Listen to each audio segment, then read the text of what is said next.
wa la tansana ya rabbal alamin. Alhamdulillah,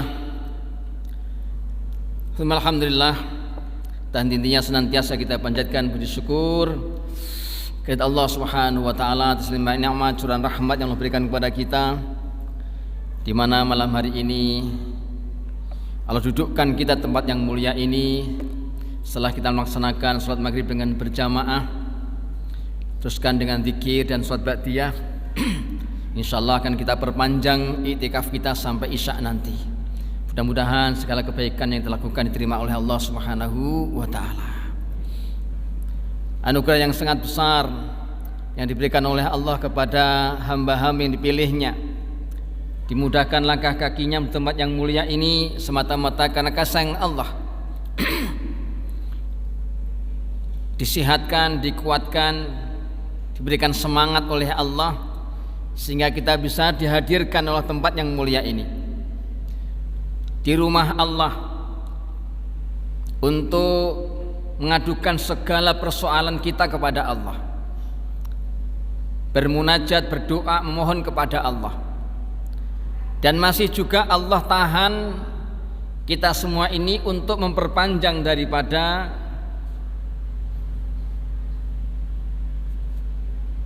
hubungan kita kepada Allah. Allah ingin masih rindu untuk berbincang-bincang dengan hambanya. Setelah yang lainnya segera pulang meninggalkan daripada masjid, masih ada juga ditahan oleh Allah. Ini karena ini tamu-tamu khusus ini, tamu-tamu khusus, yang lainnya sudah pulang, silahkan pulang-pulang duluan. Ini ditahan oleh Allah. Kenapa ini? Karena Allah sayang, Allah cinta, ingin ngobrol lebih lama lagi, ingin bercengkerama lebih lama lagi dengan hamba-hambanya ini. Maka kita bersyukur kepada Allah, termasuk orang yang diperpanjang oleh Allah masa waktu untuk bercengkerama dengan Allah, gitu ya. Inilah masa yang baik, masa yang paling baik untuk kita berlama-lama dalam rumah Allah. Ini maghrib sampai isya, Pak. Diusahakan memang kalau bisa ini maghrib sampai isya ini waktu yang terbaik ini gunakan untuk kita khususkan kepada Allah, ya. Kalau memang ada masjid taklim, ya bolehlah kita ikuti masjid taklim, ya. Kalau tidak pun diusahakan kalau di rumah tidak ada perkara yang penting, sebetulnya Pak, bagus dalam masjid ini, gitu ya. Kita itikaf dari maghrib sampai isya, menunggu satu waktu ke waktu berikutnya. Ya namanya ribat, namanya perjuangan, gitu ya.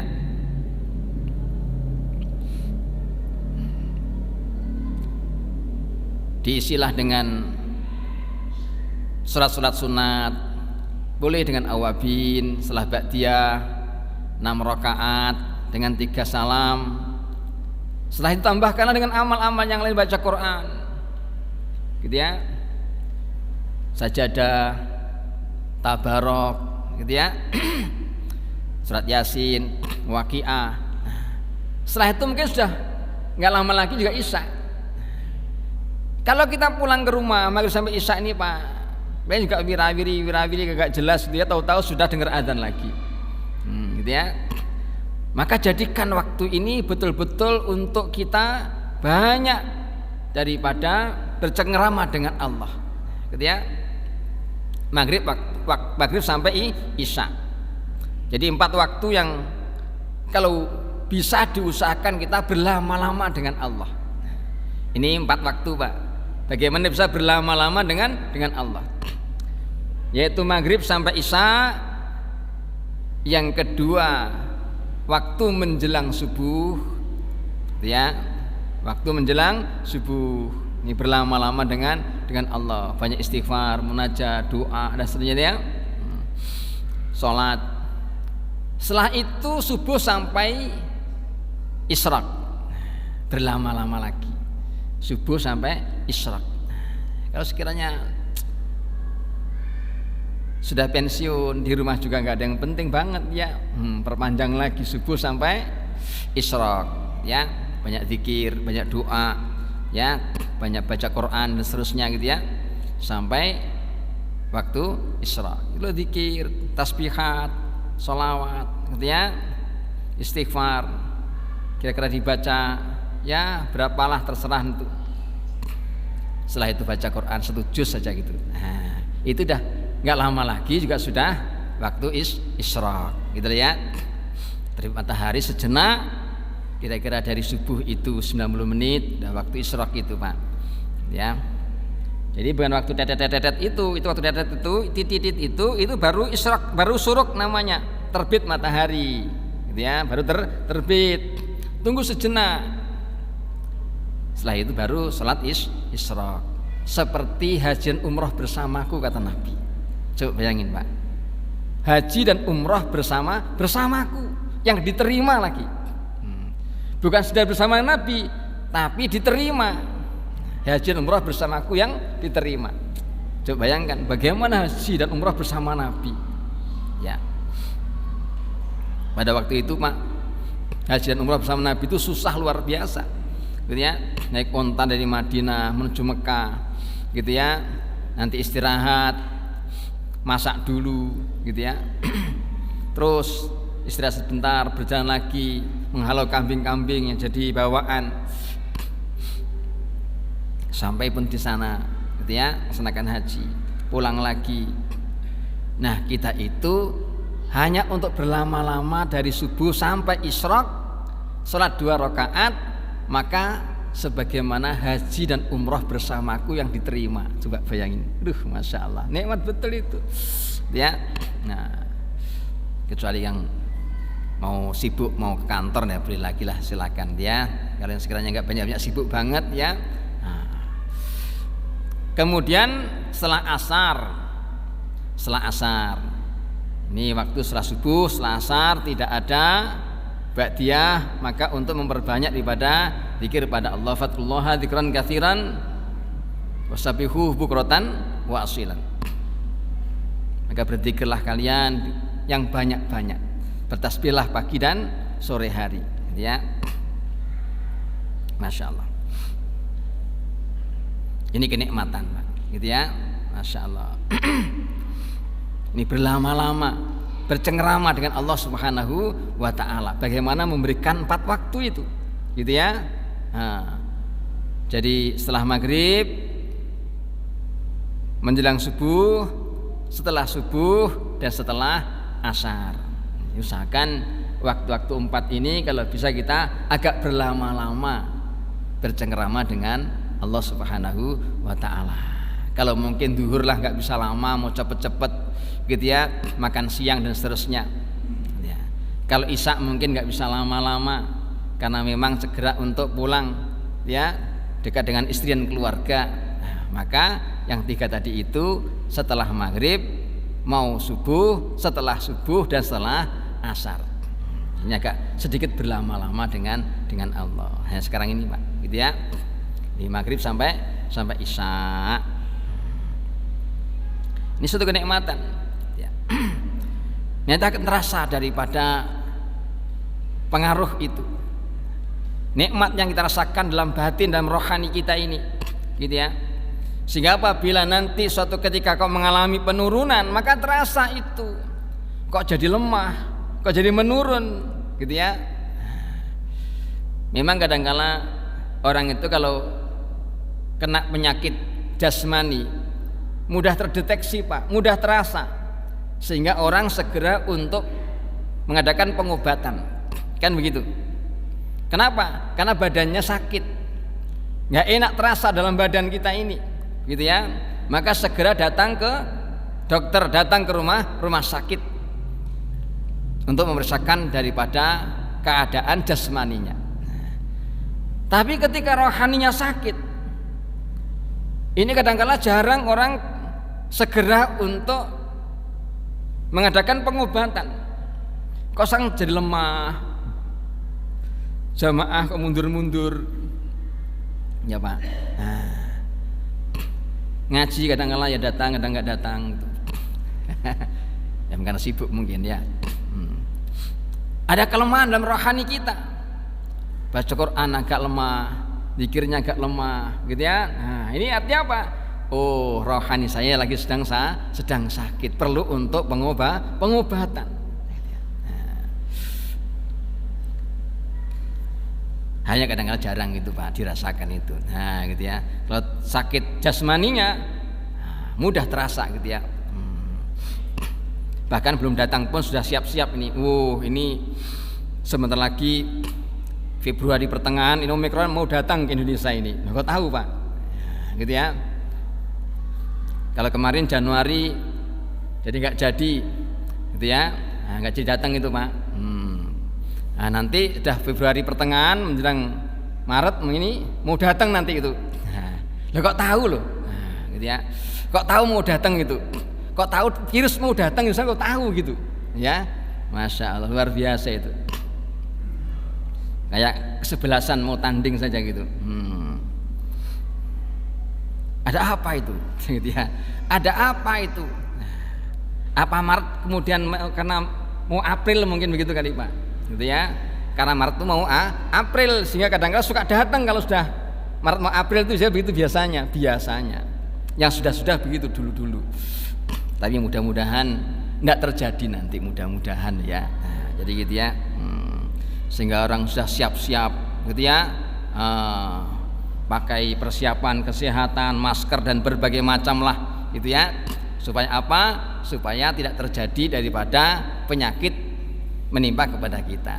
Tapi kalau penyakit rohani ini, nah ini kadang-kala jarang-jarang terdeteksi, kadang-kala kok saya jadi lemah gitu ya, ibadah kok jadi berat, jamaah ini sering-sering masbuk gitu ya, bahkan kadang-kadang ketinggalan juga gitu ya. Ini mesti ada penyakit-penyakit yang kurang ini ya. Masya Allah. Penting untuk kita obati bersama-sama Pak, gitu ya, obati bersama-sama. Apa obatnya itu penyakit rohani ini? Wal maqalah satisah, maqalah yang asadisata asyarata ke-16 ini qaul Hasan Al-Basri rahimahullah. Berkata Syekh Hasan Al-Basri rahimahullah. Syekh Hasan Al-Basri ini salah seorang di antara akabirul ulama minat tabi'in, di antara ulama besar di kalangan tabi'in. Ini namanya Syekh Imam Hasan Al-Basri. Begitu ya. Seorang yang begitu memiliki ilmu yang mumpuni, kefasihan dalam berbicara. Banyak hadis-hadis yang dihafalkan, apalagi Al-Quran udah lebih duluan. Apa keistimewaannya ini? Hasan Al-Basri ini dulu pernah saya sampaikan, beliau itu sebetulnya anak seorang budak dulunya. Jadi orang tuanya ini dulu hamba sahaya, budak, tapi kemudian dimerdekakan gitu ya. Nah ibunya ini menjadi pelayan daripada istrinya Nabi, namanya Ummu Salamah radhiyallahu anha, gitu ya. Nah, ini ibunya Hasan Al-Basri. Karena ibunya ini seringlah disuruh untuk mungkin membeli sesuatu di sana atau apa begitu ya, anaknya ditinggal. Maka ketika Hasan Al-Basri itu ditinggal oleh ibunya di rumah, namanya anak suka menangis, orang ibunya nggak ada. Ketika masih bayi, masih kecil. Nah, maka untuk menghibur daripada seorang bayi yang ditinggalkan daripada ibunya yang sejenak mungkin beli sesuatu, kalau sekarang mungkin ke warung atau kemana gitu ya Pak, nangis itu. Maka kemudian disusui, ditetein sama ibunda Ummu Salamah radhiyallahu anha. Ummu Salamah radhiyallahu anha ini sudah tua, ya sudah nggak ada isinya sudah, gitu ya, udah nggak makan susunya, cuma sekedar untuk menyenangkan saja biar tidak nangis lah, karena begitu Pak. Tetapi karena seorang wanita yang solehah sebagai ummul mukminin, gitu ya, menempatkan sesuatu anggota tubuhnya di satu mulut seseorang bayi ini menjadikan asbab sang bayi ini menjadi seorang yang begitu cerdas, fasih, gitu ya, dan mendalam ilmunya, yaitu Imam Al-Basri rahimahullah. Nah, kisahnya begitu, kisahnya gitu ya. cuma sekedar nempel di teteknya saja itu Pak, menjadi luar biasa itu, ya. Masya Allah.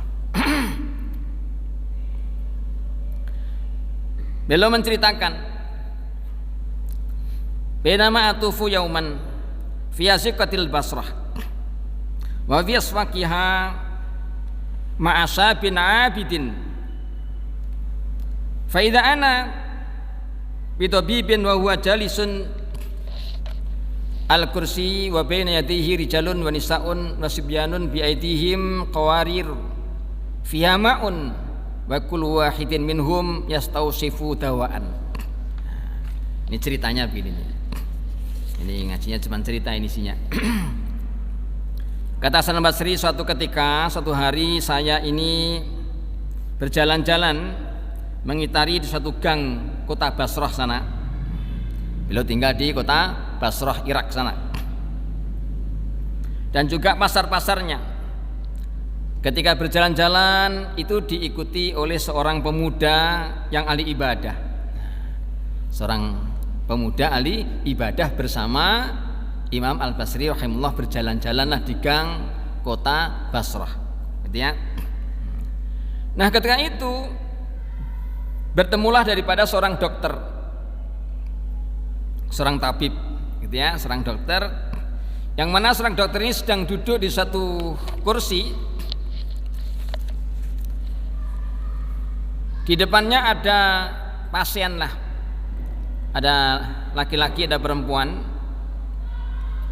dan juga anak-anak. Yang di tangannya ini memegang daripada botol yang di dalamnya ada airnya. Di mana setiap mereka ini meminta kepada sang dokter itu suatu resep obat. Biasalah kalau orang dokter itu kan mesti kalau sudah di periksa, sudah tahu daripada penyakit-penyakitnya, kemudian kasih resep kan begitu. Tolong Pak Dokter tuliskan resepnya, obat apa yang mesti aku beli untuk saya minum agar supaya sakit saya cepat sembuh, kan begitu ya.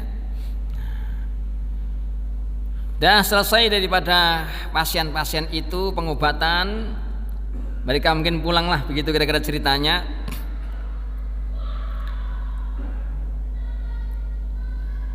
Maka berkatalah daripada Hasan Basri ini menceritakan, seorang pemuda yang bersama beliau itu, yang ahli ibadah ini kemudian maju menghadap daripada dokter tadi, tabib tadi, gitu ya.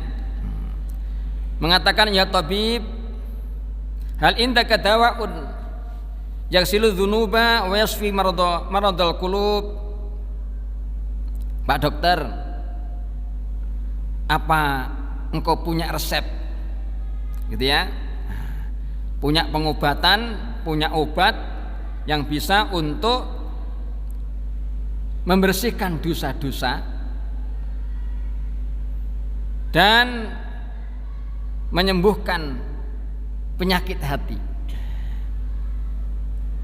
Ini tanyanya beda nih Pak, gitu ya. Kalau tadi itu resep daripada sakit jasmani, sang pemuda itu datang kepada tabib menyampaikan, wahai Pak Dokter, saya ingin, apakah Pak Dokter punya daripada obat untuk membersihkan dosa-dosa dan mengobati penyakit hati? Jadi gitu. Masya Allah. Faqala na'am, kata tabib itu mengatakan, ya saya punya. Ya, tapi dulu itu Pak, jadi samping juga ahli pengobatan secara jasmaniah, gitu ya, tetapi juga mereka juga memiliki daripada suatu resep untuk pengobatan rohaniah. Kebanyakan di zaman dulu namanya tabib itu ahli agama, gitu ya. Maka biasanya di samping sebelum dikasih resep tentang obat-obat jasmaniah, maka diberikan daripada suatu dorongan daripada rohaniah dulu. Faqala hati, Maka seorang pemuda itu mengatakan, kalau begitu berikanlah kepadaku wahai dokter daripada obat tersebut. Faqala, maka berkatalah daripada tabib tadi itu, caranya begini. Jadi para jamaah, ini obat untuk mencucikan, membersihkan dosa-dosa dan bisa mengobati penyakit hati. Wah, luar biasa ini Pak, gitu ya. Ini kalau cari di apotek nggak akan ketemu ini, nah, gitu ya. Kalau cari resep mungkin di dokter umum juga nggak akan didapatkan ini. Tapi di sini kita ketemukan, gitu ya. Nah, kita sama-sama ketahui apa itu resepnya itu. Kata dokter mengatakan khudh minni. Faqala khudh minni asotasya. Kalau begitu sekarang begini, ambil dariku 10 macam. Ini resepnya untuk mengobati daripada, membersihkan daripada dosa-dosa dan juga mengobati daripada penyakit hati. Pertama adalah ambil 10 perkara dariku. Apa itu? Khudh uruq sajaratil fakri ma'a uruqi sajaratil tawadu'i. Ambillah daripada akar-akar pohon kefakiran bersama dengan akar-akar pohon tawadu. Ini bahasanya perlu pencernaan ini Pak, gitu ya. Nah, ambil daripada akar pohon kefakiran dan ambil akar pohon tawadu, gitu ya. Masya Allah. Diserupakanlah kefakiran dan tawadu itu dengan suatu pohon, gitu ya Pak. Ini pohon fakir, ini pohon tawadu. Karena keadaannya pohon itu kan tinggi, gitu ya. Sedangkan akar merupakan daripada sebab hidupnya dua pohon yang tinggi itu. Tak akan bisa tegak menjadi tinggi pohon itu tanpa akarnya, ya. Maka itu ambil daripada akar pohon kefakiran dan ambil daripada akar pohon tawadu.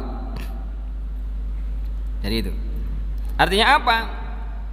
Ambillah daripada akar-akar itu yang menjadikan daripada wujudnya hakikat kefakiran dan tawadu yang diserupakan dengan pohon yang tinggi. Karena memang ketinggiannya derajat itu di sisi Allah Subhanahu wa ta'ala. Jadi memang menjadikan ketinggian derajat itu ternyata apa? Kefakiran dan tawadu, ya.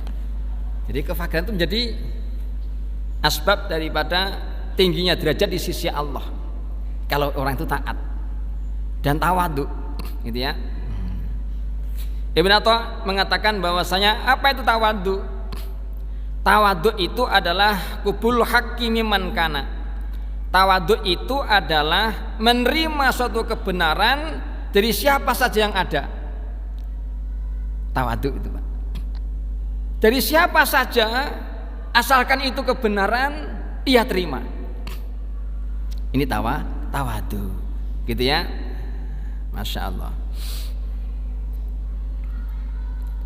Kesombongan adalah menolak kebenaran dan merendahkan kepada yang lainnya. Itu kalau takabur.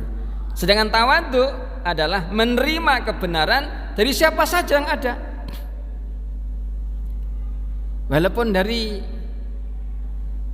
orang biasa-biasa saja yang mungkin dipandang rendah dan seterusnya, tapi ini benar, ambil. Ini tawadu, kata Ibnu Atta. Ibnu Abbas radhiyallahu anhu mengatakan min tawadu, di antara sifat tawadu itu ayyashraba ar-rajulu min su'uri akhihi. Di antara sifat tawadu itu adalah seseorang yang mau minum daripada sisa minuman saudaranya. Ini dah minum dengan separuh, ya. Udah saya minum juga. Sifat tawadu, gitu ya. Tidak gengsi, tidak merasa jijik dan seterusnya, gitu ya. Ini tawadu. Kalau puncaknya adab, kita tawadu Pak, gitu ya. Kalau puncaknya adab, kata Ibnu Khaldun mengatakan bahwasanya diamnya seseorang untuk mendengarkan orang lain berbicara sesuatu yang ia memahaminya daripada orang bicara itu. Di mana bicara malah gak seberapa paham sebetulnya, tapi dia diam. Ini puncak daripada adab. Ya. Diamnya seseorang mendengarkan orang lain bicara sesuatu yang sebetulnya dirinya lebih memahami apa yang ia bicarakan itu daripada orang yang bicara itu. Dia diam mendengarkan. Oh gitu ya. Masya Allah. Ini puncak daripada adab, kata Ibnu Khaldun. Karena itu kata ulama, orang itu hati-hati kalau bicara, karena dengan bicara itu akan ketahuan daripada kebodohannya. Ya. Artinya apa? Oh, cuma segitu. Makanya kalau orang itu banyak bicara di sesuatu ya, apalagi sampai itu, makanya sampai ketahuan. Ketahuan daripada kebodohannya gitu ya. Masya Allah. Nah, puncak adabnya itu orang itu diam mendengarkan orang lain bicara sesuatu yang sebetulnya dia lebih memahami daripada apa yang orang itu bicarakan gitu ya. Itu namanya puncak adab gitu ya. Masya Allah. Ini kalau tawadhu adalah qabul haqqi mimman kana, itu menerima kebenaran dari siapa saja yang ada, asal itu benar maka dia terima ya. Imam Ghazali mengatakan al-faqru syiarul auliya, kefakiran itulah merupakan syiarnya aulia. Maka para wali-wali itu kebanyakan mereka memilih jalan kefakiran walaupun banyak duitnya ya. Artinya itu hidup sederhana saja. Kalau banyak duitnya ya dia bagi-bagi gitu loh Pak. Nah, bukan memilih kefakiran nggak mau berbuat apa-apa, bukan. Nah, ya memilih hidup sederhana. Dan hartanya banyak untuk digunakan kebaikan pada yang lainnya, pada agama. Wahilyatul asfiya, menjadikan daripada perhiasan orang-orang yang pilihan, orang yang suci. Wa ikhtiyarullah ta'ala, dan menjadikan pilihan Allah ta'ala li khawasihi, karena keistimewaannya, mil atqiya, di antara kaum para orang-orang yang takwa, lambiya, dan para nabi. Itu pilihan kebanyakan orang-orang seperti itu memilih jalan kefakiran. Susah ditiru Pak, susah ditiru. Terus bagaimana Pak Dokter? Akar-akar tadi itu diapain itu? Wajal fiha ihlilajat taubah. Jadikan daripada dua akar kefakiran dan juga daripada tawadhu itu, menjadikan daripada bercampur buah taubat. Campur dengan buah taubat. Memilih jalan satu kefakiran dan juga tawadhu yang diberi daripada buah taubat. Tiga ini Pak. Nah, ya. Masya Allah. Gitu ya. Kata Nabi SAW, at-taibu minadanbi kaman la dzanba lahu. Orang bertaubat daripada dosa-dosanya itu seperti orang yang tidak ada dosa padanya. Nah, gitu ya. Nah, tiga campuran itu, watrahu, kemudian taruh atau tuangkan, fiha wunir ridho, dalam satu lumpang ridho. Tahu lumpang ya Pak? Kalau zaman dahulu di kampung-kampung tahu lumpang lah, biasa buat untuk deplok padi lah, apalah semacam-macam. Pokoknya ini biasanya ada suka buat itu ya, buat ini ya, itu namanya lumpang. Atau mungkin jagung gitu ya, itu namanya lumpang. Atau buat apalah sebanyak-banyak macam-macam, namanya lumpang. Digambarkan seperti itu loh Pak. Gitu ya. Jadi akar-akar tadi, dua akar tadi itu ditambah buah tadi itu, kemudian letakkanlah di satu lumpang, gitu ya. Lumpangnya namanya ridho. Gitu ya. Ridho memilih jalan semua tadi itu, yang tiga tadi itu, gitu ya. Berkata Imam Nawawi, apa ridho itu Pak? Ridho itu apa? Ridho itu bukan sekedar ya apalagi apa namanya juga gini nggak bisa apa-apa ya bisanya cuma begini ya sudahlah. Itu bukan ridho itu namanya. Gitu ya. Itu orang kesel nggak dapat daripada apa yang ditargetnya itu namanya itu ya. Ridho itu adalah kata Imam Nawawi ini sururul qalbi bimuridul qada.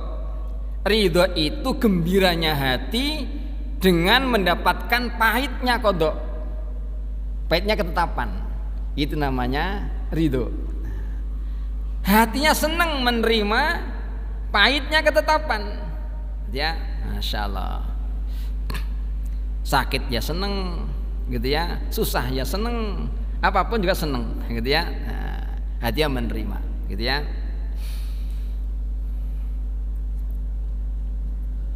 Bukan sekedar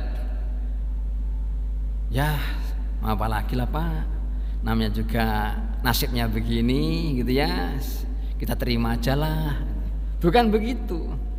Tapi ridho itu dibarengi kegembiraan, seneng gitu loh gitu ya, seneng menerima dengan pahitnya ketetapan walaupun gak sesuai daripada keinginan, pengennya begini malah begini, tapi dia seneng, mungkin itu yang lebih baik ya gitu ya, seneng gitu. Itu namanya ridho. Al-Muhasibi mengatakan ar-ridho sukunul qalbi tahta maharimil ahkam, tahta majaril ahkam. Kata Muhasibi mengatakan, Syekh Muhasibi mengatakan ridho itu adalah tenangnya hati ya di bawah tempat berjalannya hukum. Tenangnya hati, tentramnya hati gitu ya di bawah jalannya hukum yang berlaku kepada dirinya itu. Nah, gitu ya, tenang. Itu namanya ridho, gitu ya. Waqala Ruwaim, berkata seorang ulama namanya Syekh Ruwaim mengatakan ridho istiqbal ahkam, yaitu menghadap kepada hukum-hukum bil farah dengan kegembiraan.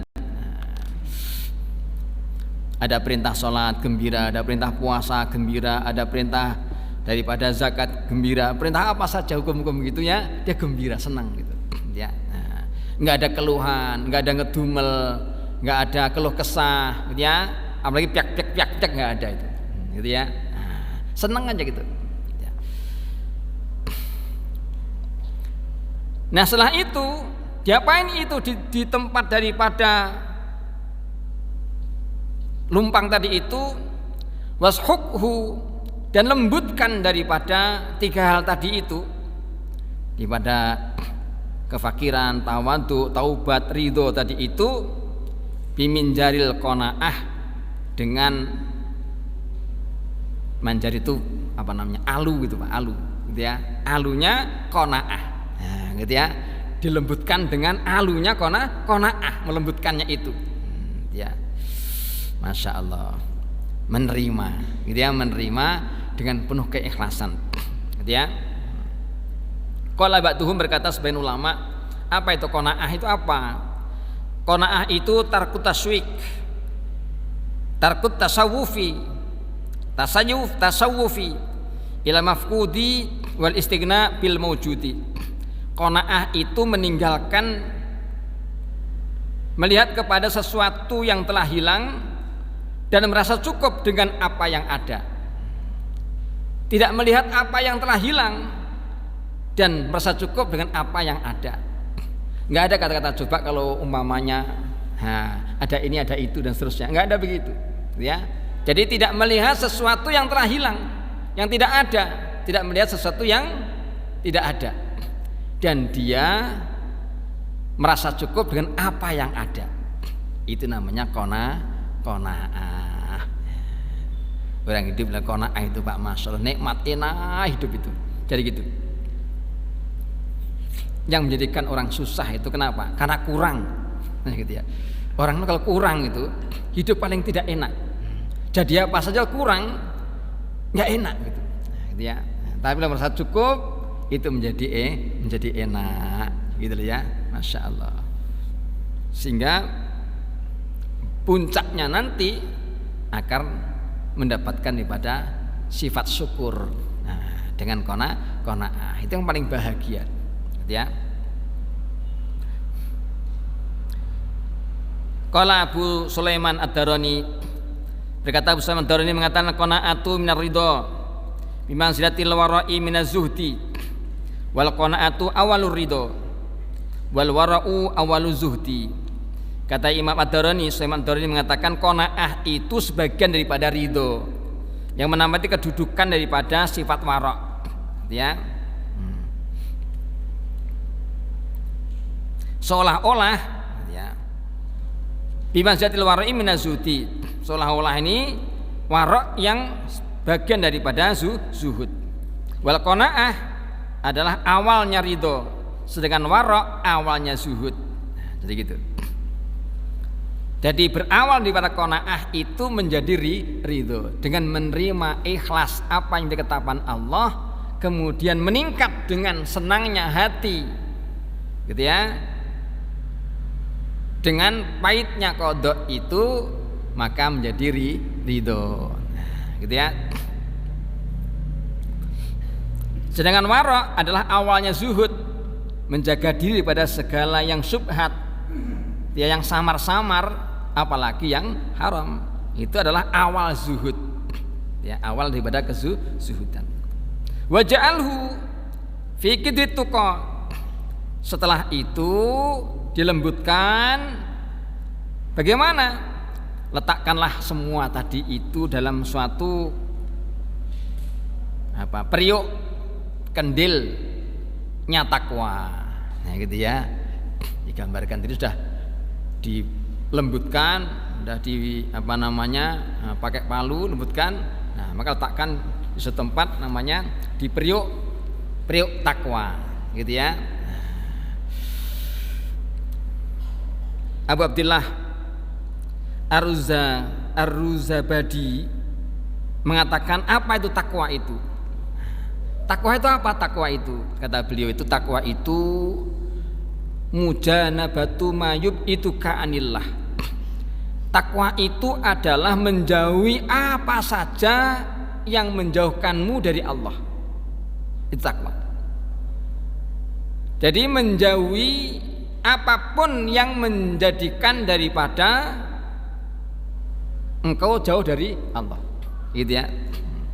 Jadi menjauhi sesuatu yang bisa menjauhkan diri dari Allah, itu namanya takwa. Masya Allah. Maka kelasnya dulu para sahabat itu, Pak, kelasnya sahabat karena kelasnya takwa, sampai ketika beliau sahabat itu, ada seorang sahabat di suatu kebun kurma, salat 2 rakaat. Sasunat ini bukan wajib, sasunat.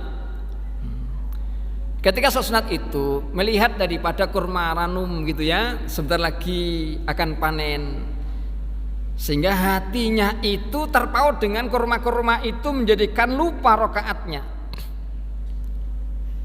Akhirnya apa? Akhirnya dia menyesal luar biasa. Gara-gara saya lihat kurma ini menjadikan salat saya ini menjadi lupa. Akhirnya datanglah kepada Amirul Mukminin Utsman bin Affan radhiyallahu anhu, akhirnya kebunnya disedekahkan, gitu ya. Kebunnya disedekahkan, akhirnya dijual sekitar 5.000 dirham, gitu ya, dan digunakan untuk perjuangan Islam. Dulu kelas sahabat itu begitu, apa saja yang menjadikan jauh dari Allah jauhi, itu namanya takwa, ya. Ibn Atha mengatakan litakwa lituqa zahirun wa batinun, bagi takwa itu memiliki daripada zahir dan batin. Zahirnya fa zahiruhu muhafazul hudud, zahirnya itu menjaga daripada batas-batas agama. Wa batinuhu, sedangkan batinnya adalah niat wal ikhlas, niat dan ikhlas.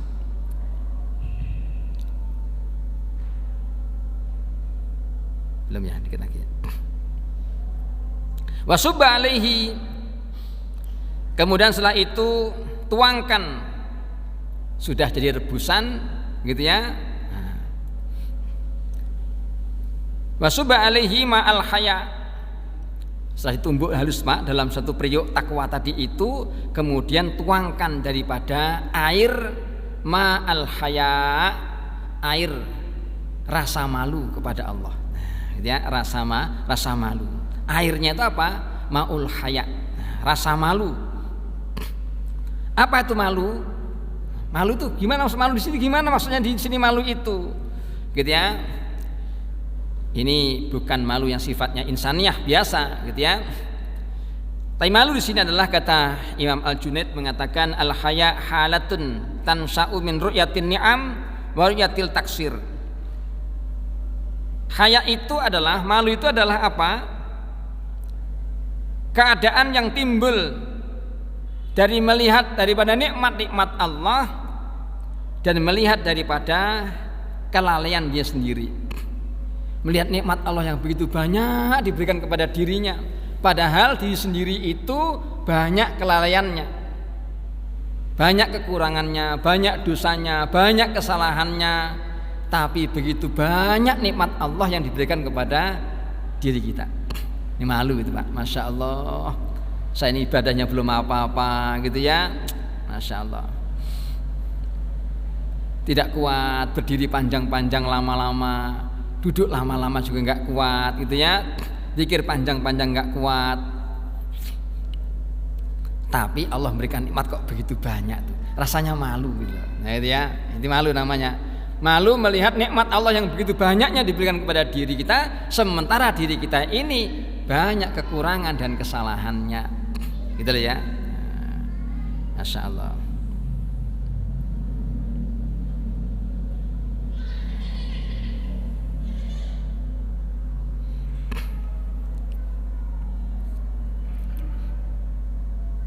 Waglihi, kemudian rebuslah itu. Setelah dikasih air, maka rebuslah daripada obat-obatan tadi itu binaril mahabbah, dengan api mahabbah. Api mahabbah, rasa cinta. Ya. Kata Yazid Al-Bustami mengatakan bahwasanya al-mahabbah itu alap apa? Mahabbah itu istiqlalul katsir min nafsika wastiktsarul qalil min habibika. Jadi mahabbah itu memandang sedikit yang banyak dari dirimu, memandang sedikit yang banyak darimu, dan memandang banyak yang sedikit dari kekasihmu. Artinya apa Pak? Kalau kita ibadah kepada Allah itu sebanyak apapun kita anggap masih nggak ada apa-apanya, kecil gitu, betul ya. Sedangkan apa yang Allah berikan kepada diri kita walaupun nampak sedikit, sebetulnya itu sangatlah banyak gitu ya. Memandang banyak sedikit yang diberikan kepada kekasih kepada kita. Jadi gitu. Itu namanya mahabbah gitu ya. Sangat kita hargai, sangat menghargai daripada pemberian daripada sang kekasih. Masya Allah. Ini baru direbus Pak. Hasilnya belum tahu nanti. Insya Allah minggu-minggu depan. Nah, obatnya tadi itu udah obatnya, gitu ya, resepnya itu, gitu ya. Saya ulangi, yang pertama tadi adalah bagaimana ambil daripada akar kemiskinan, kefakiran, dan akar ketawaduan, gitu ya. Ditambah lagi daripada buah taubat. Setelah itu maka apa tadi itu? Diletakkanlah di suatu daripada lumpang. Lumpangnya apa Pak? Ridho, lumpang ridho. Kemudian saya masukkan lumpang ridho, kemudian dihaluskan dengan alunya apa alunya? Alunya qanaah, gitu ya. Alunya qanaah. Setelah lembut dimasukkan dalam satu periuk, apa periuknya namanya? Takwa, gitu ya. Nah, semasa dalam periuk takwa dikasih air, namanya air apa? Malu. Kemudian dipanaskan Pak dengan apa? Mahabbah, gitu ya. Insya Allah terusnya. Nah, bagaimana hasilnya? Insya Allah minggu depan kita akan lanjutkan supaya obat itu betul-betul mujarab untuk kita minum, sehingga menjadikan daripada dosa-dosa kita menjadi bersih, penyakit-penyakit hati menjadi hilang semuanya. Insya Allah. Subhanakallahumma bihamdika asyhadu an la ilaha illa anta astaghfiruka wa atubu ilaik. Assalamualaikum warahmatullahi wabarakatuh.